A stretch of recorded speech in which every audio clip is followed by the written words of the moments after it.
Mesdames et messieurs, bonjour à toutes et à toutes. Et toutes nos excuses pour ce retard indépendant de notre volonté. Cela dit, voici les titres de l'actualité. La cérémonie officielle de commémoration de l'insurrection populaire de fin octobre 2014 a eu lieu ce matin devant l'ex-Assemblée nationale. Les noms des 42 victimes de ces événements douloureux et du coup d'État manqué ont été récités par le ministre de la Sécurité en guise d'hommage. La 14e édition du CIAO enregistre une forte participation de la diaspora burkinabé venue exposer principalement ses créations en matière de façon d'enfanie afin de promouvoir les cotonnades du Burkina. Point culminant de la célébration du deuxième anniversaire de l'insurrection populaire des 30 et 31 octobre 2014, la cérémonie officielle qui s'est déroulée ce matin devant l'ancienne Assemblée nationale. À cette célébration officielle, les noms des 42 victimes ont été prononcés par le ministre de la Sécurité, suivi d'un discours d'hommage. Retour sur cette cérémonie avec Mathias Drabo et Moumouni Soubega. Devant les ruines de l'ancienne Assemblée nationale, les autorités, avec le président du Faso en tête, s'inclinent devant la mémoire des victimes de l'insurrection des 30 et 31 octobre et du putsch manqué. Et pour rendre hommage aux 42 victimes, tous les noms sont cités individuellement. C'est un devoir de mémoire, mais aussi un devoir d'hommage aux victimes, aux blessés et à tous ceux qui ont mené la lutte contre la modification de l'article 37 selon le ministre de la Sécurité Simon Compaoré. Une commémoration saluée par le représentant des familles des victimes qui ne demande qu'une seule chose, la justice. L'autre point véritablement que nous attendons du gouvernement, c'est surtout le côté judiciaire.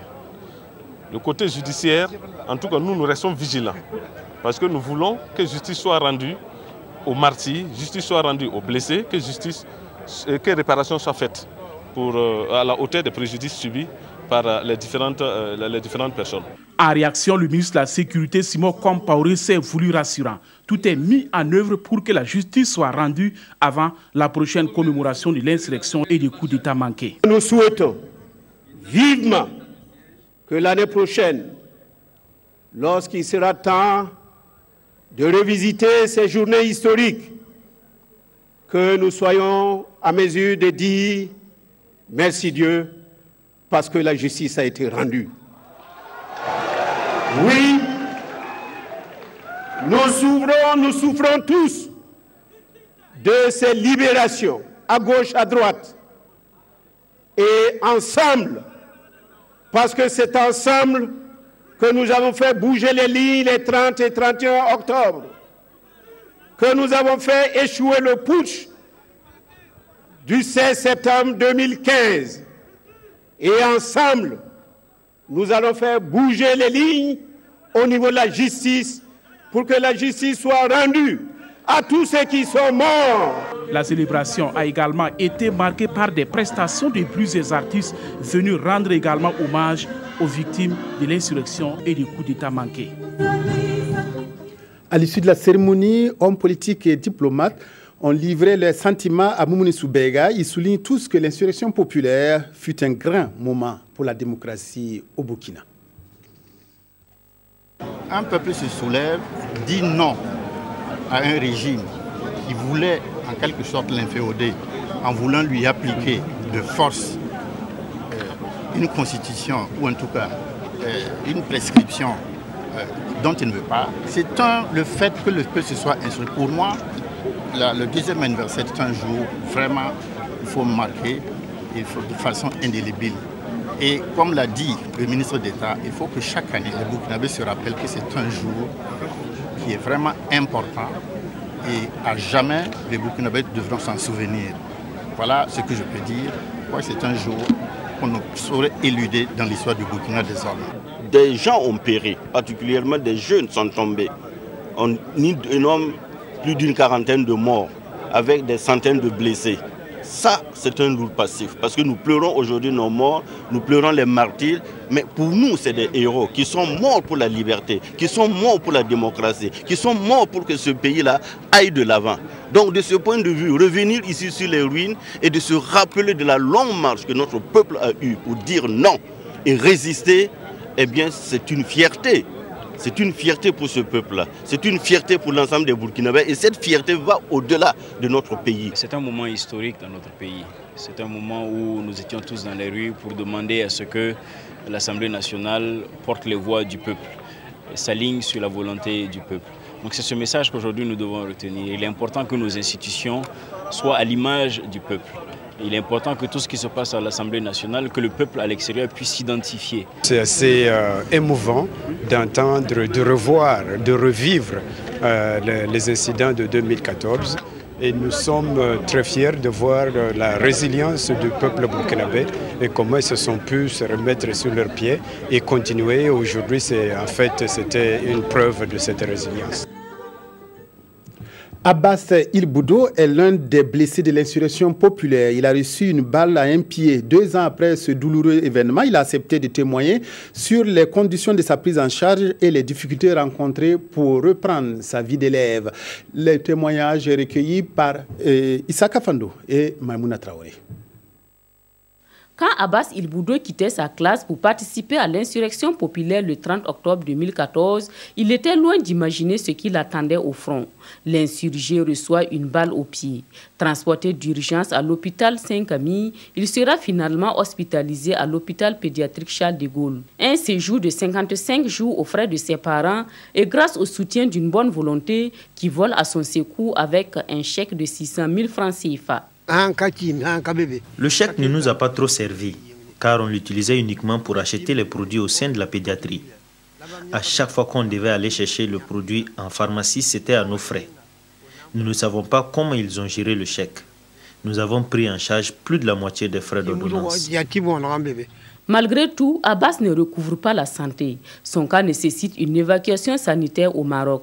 Le gouvernement burkinabé prend l'engagement de le soutenir.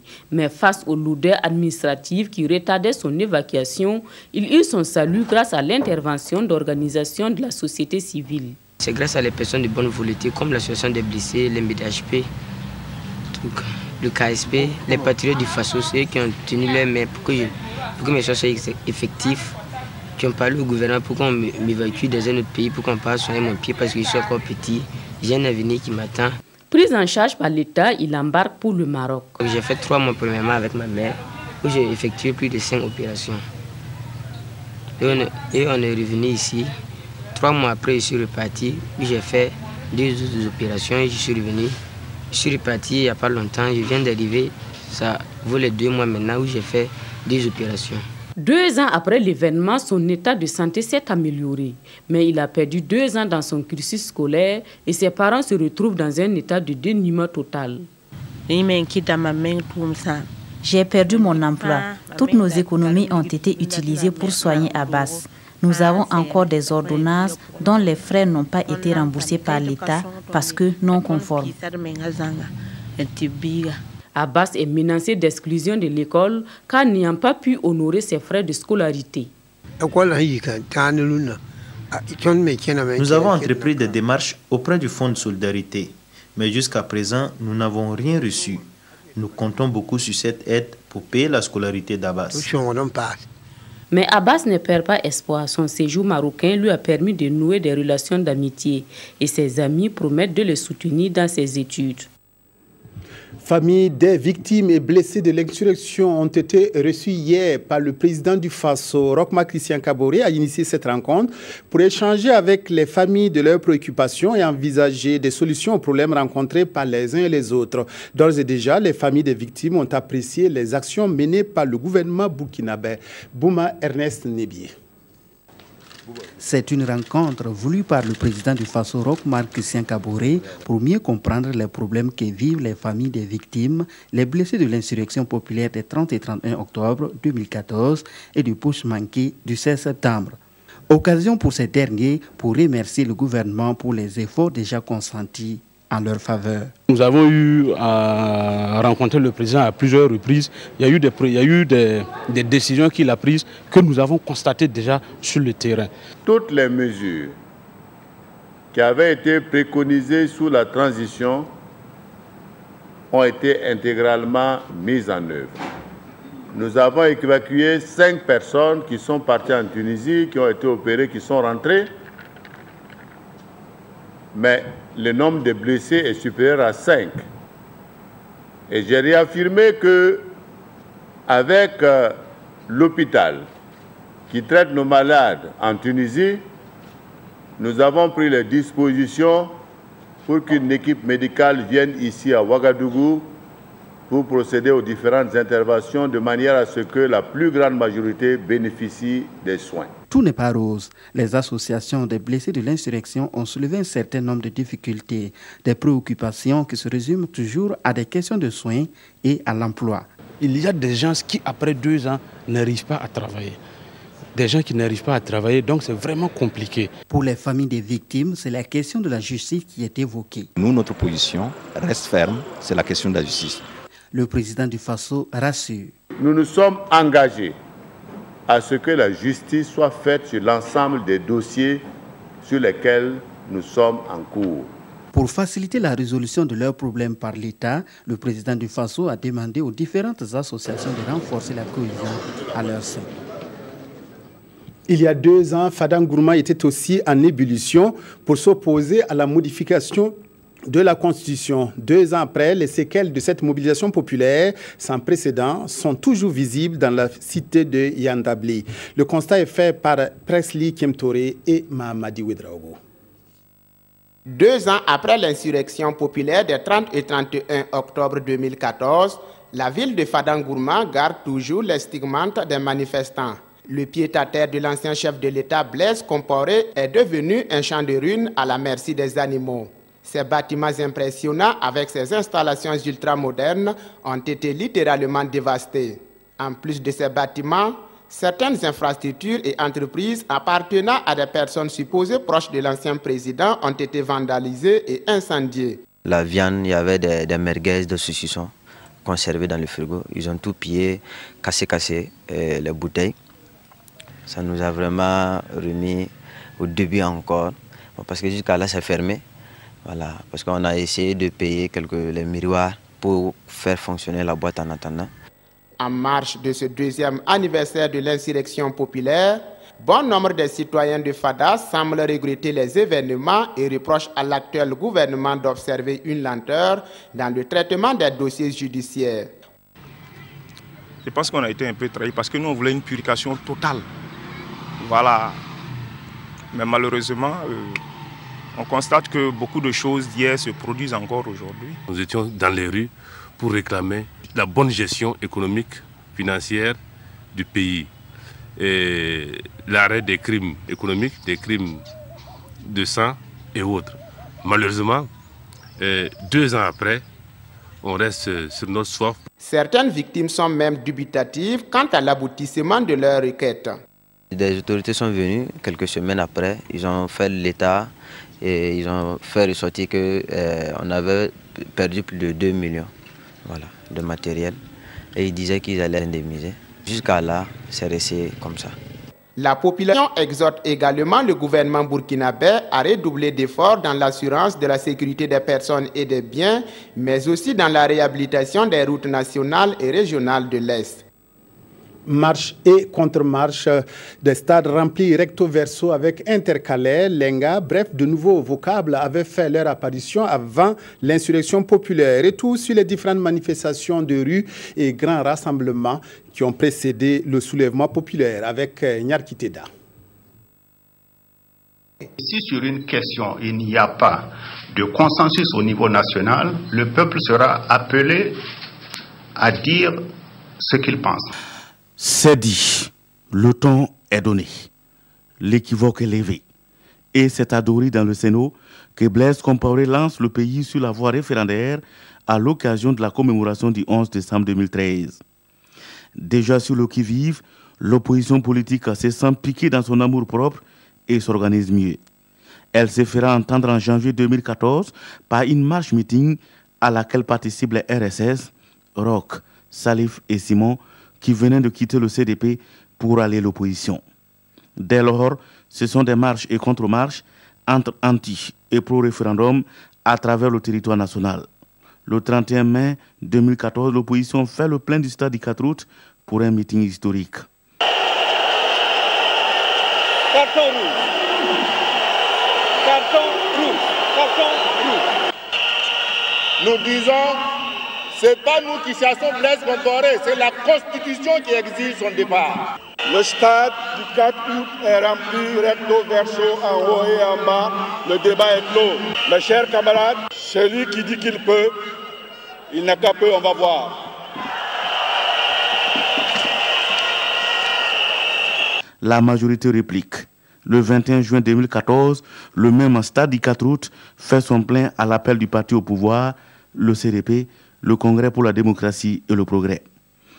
Le président du Faso de l'époque, qui échangeait avec les acteurs politiques par stade interposé, instaure un dialogue entre l'opposition et la majorité en fin septembre 2014. Ce dialogue n'aura duré que quelques jours, car il prit fin le 6 octobre 2014. Le président du Faso a demandé aux deux coprésidents de remercier les membres de leur délégation pour le travail qui a été fait et indiquer que le dialogue politique inclusif s'arrêtait et que d'autres formes d'échange seraient développées. Ni ce dialogue, ni la médiation initiée un peu plus tôt par l'ancien chef de l'État Jean-Baptiste Ouedraogo et d'autres personnalités des différentes confessions religieuses n'ont abouti à rien. Le Conseil des ministres du 21 octobre 2014 adopte un projet de loi à soumettre à l'Assemblée nationale pour la révision de la Constitution. Ce Conseil des ministres aura accéléré les choses. L'opposition politique lance une vaste campagne de désobéissance civile. Le 28 octobre 2014, l'opposition politique proteste par une marche et menace de passer à la vitesse supérieure. N'ayant pas été entendue, elle empêche la session consacrée au vote de la loi prévue le 30 octobre. La suite, on la connaît. L'Assemblée nationale est saccagée et brûlée, le régime Compaoré chute, une transition est née après des balbutiements et un cafouillage inédit avec 5 présidents en 4 jours. Que d'actes et de paroles qui ont animé la scène politique au Burkina jusqu'au 31 octobre 2014 avec le départ de Blaise Compaoré du pouvoir poussé par la rue à la reddition après 27 ans de règne sans partage. Dans le cadre de la commémoration de l'an 2 de l'insurrection populaire, une conférence publique a eu lieu hier au CBC à Ouagadougou. Elle a été animée par le professeur Luc Marius Ibriga. Elle a eu pour thème causes et conséquences de l'insurrection populaire. Les discussions ont surtout porté sur la nécessité de rendre justice aux victimes du soulèvement des 30 et 31 octobre 2014. Reportage Isaka Ouedraogo, Vincent Tiendrebego, Ismaël Duloma Sirima. Causes et conséquences de l'insurrection populaire d'octobre 2014. C'est le thème de cette conférence qui a mobilisé un public représentatif des différentes composantes de la société burkinabé. Objectif, tirer des enseignements de cette expérience historique. Le peuple a été responsable et a assumé son devenir. Il appartient au peuple de rester responsable pour construire le Burkina de ses voeux. Une telle conférence est importante dans la mesure où elle nous permet de nous resituer et de comprendre que nous devons toujours être vigilants. Dans les différentes interventions, un terme revient avec insistance, la justice. Justice pour les victimes de l'insurrection et pour l'ensemble du peuple burkinabé. Des gens qui ont eu tous les arguments juridiques pendant 27 ans pour ne pas traiter des dossiers. Et on veut que ce soit ces mêmes personnes qui viennent traiter aujourd'hui les mêmes dossiers qu'ils ont justifiés juridiquement. C'est la justice qui a en train de poser des problèmes dans ce pays. Pour le gouvernement, c'est la satisfaction au regard de l'union sacrée de tous les Burkinabés pour la commémoration de cet anniversaire. Le ministre Simon Compaoré a salué le ralliement de l'opposition politique au programme officiel de cette commémoration. Venons-en maintenant au CIAO. Depuis vendredi dernier, la 14e édition du Salon international de l'artisanat de Ouagadougou bat son plein. À cette édition 2016, la diaspora burkinabé est présente avec plusieurs créations. Il s'agit de promouvoir le Faso d'Anfani au-delà des frontières du Burkina. Les Burkinabés de l'extérieur trouvent au CIAO une occasion inespérée de montrer l'étendue de leur savoir-faire. Kwala Nebié, Olopoda, reportage. Bien que résidant loin de sa patrie, l'amour de Adama Toé pour le pays qu'il a vu naître n'a pris aucune ride. Depuis 2006, il ne manque aucune édition du Salon international de l'artisanat de Ouagadougou. Et à cette 14e édition, le styliste burkinabé résident en Côte d'Ivoire présente le fruit de son imagination à l'admiration de ses concitoyens et des visiteurs. Ce qui est là, c'est les chemises prêtes à porter, voilà, dans les tissus coton, lin cassé, les cotons glacés et autres.